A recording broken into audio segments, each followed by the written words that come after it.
Gold trusted gold buyers. మీరు తాకట్టు పెట్టిన బంగారాన్ని విడిపించి ఈ రోజు ఉన్న మార్కెట్ ధరకు కొనబడను. అండ్ రావు గారి ఇల్లు విషయానికే వస్తే మీ స్టేట్మెంట్ కి ఆర్జీవీ స్టేట్మెంట్ కి పూర్తిగా అసలు సంబంధం ఉండట్లేదు, వైరుధ్యం ఉంటుంది అన్నమాట. నేను నిర్మాత మనిషిని కాబట్టి శివనాగేశ్వరరావు నాకు ఏ పని చెప్పేవాడు కాదు అని చెప్పి ఆర్జీవీ ఒక స్టేట్మెంట్ ఇచ్చున్నారు. అసలు ఏ పని ఇచ్చినా ఆ పని సరిగ్గా చేయడు, ఏదన్నా వస్తువు ఇచ్చినా ఆ వస్తువు పోగొడతాడు, ఏదన్నా పని చెప్పినా పని చేయడు, కాబట్టి నేను పని ఇవ్వలేదని చెప్పి మీరు ఒక స్టేట్మెంట్ ఇచ్చున్నారు. అవును, ఈ రెండిట్లో నిజమేంటి? ఇప్పుడు కూడా నేను చెప్పింది నిజమని నేను అంటాను కదా.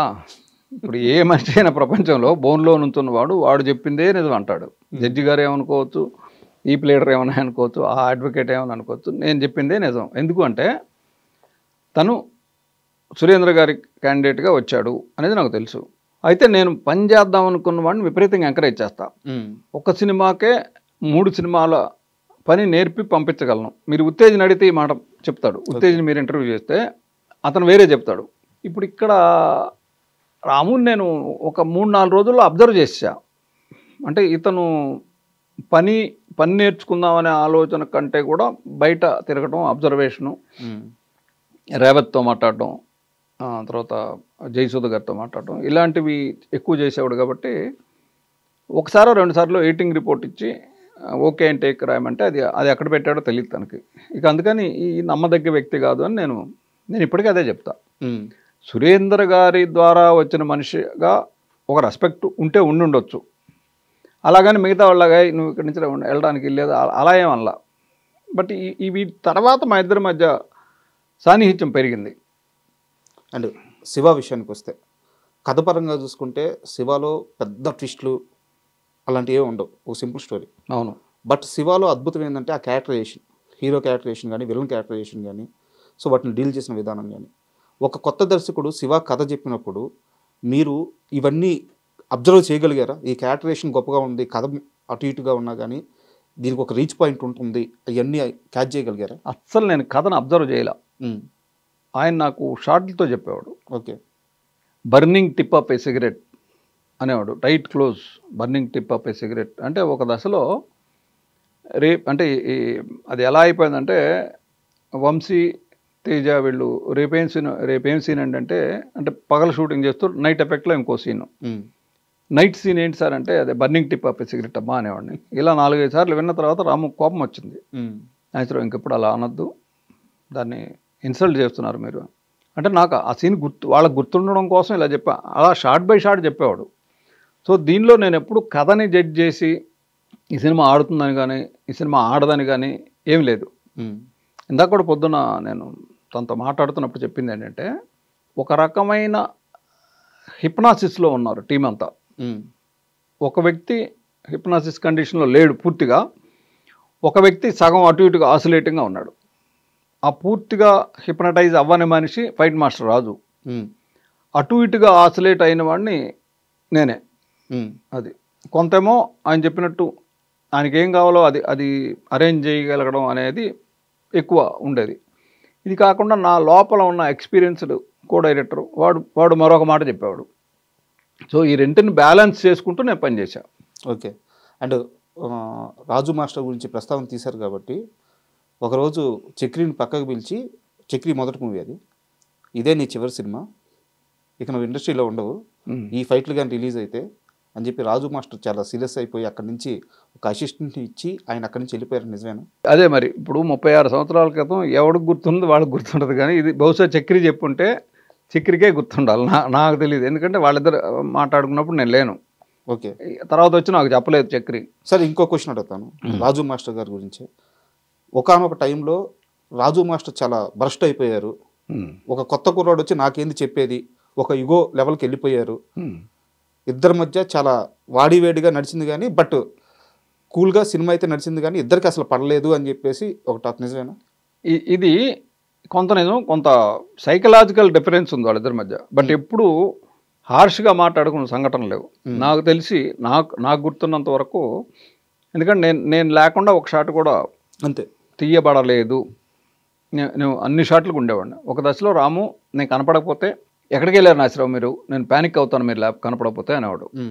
అంటే నేను అంత ఒకరోజు ఎప్పుడో భోజనాలు చేయడానికి 4 అసిస్టెంట్ డైరెక్టర్లని 4 కెమెరా అసిస్టెంట్లు తీసుకుని బయటికి వెళ్ళి భోంచేసి వచ్చాం.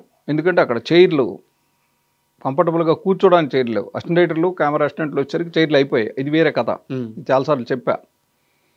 సో ఆ 10 నిమిషాలు లేటుగా కావాలని వచ్చాం. అప్పుడు కూడా తను ఎక్కడికి వెళ్ళారు మీరు చెప్పకుండా అనేవాడు. దానిలో చిన్న ఇది ఉండేది. ఇప్పుడు రాజు మాస్టర్ విషయానికి వస్తే, రాజు మాస్టర్కి డే 1 అర్థమైపోయింది తనకేం కావాలో అదే తీసివ్వాలి అని. సురేంద్ర గారికో వెంకట గారికో చెప్పాడు, సార్ ఇది అతను రెగ్యులర్ ఫైట్ లాగా నన్ను ఏం చేయనట్లేదంటే, సరే తనకేం కావాలో అది చేసివ్వండి మీరు అన్నాడు. అప్పుడేంటి, తను హానరీగా ఒక ఫైట్ మాస్టర్గా అక్కడ ఉన్నాడు, కానీ ఈ ఫైట్ రాము ఏం కావాలో అది చెప్తూ ఉండేవాడు. ఒక అసిస్టెంట్ ఉండేవాడు రాములోని. రామును పిలిచి, అరే ఆయనకి ఏం కావాలో చూడరా, ఆయనకి ఏం కావాలంటే అది చేసి పెట్టు అని. కొంచెం ఆయనకి ఈ పొట్ట కొంచెం పెద్దగా ఉంటుంది. అక్కడున్న అంబాసిడర్ కారు వైపు పొట్టని దాని మీద ఆనించి అడుదిరిగి నుంచునేవాడు. షార్ట్ మేము ఎటు ఉండేవాడు. ఇంతకుమించి వైల్డ్గా రియాక్ట్ అయ్యి ఒకళ్ళనొకళ్ళు దూషించుకొని లేకపోతే పరుషంగా మాట్లాడుకొని ఏ సందర్భం లేదు.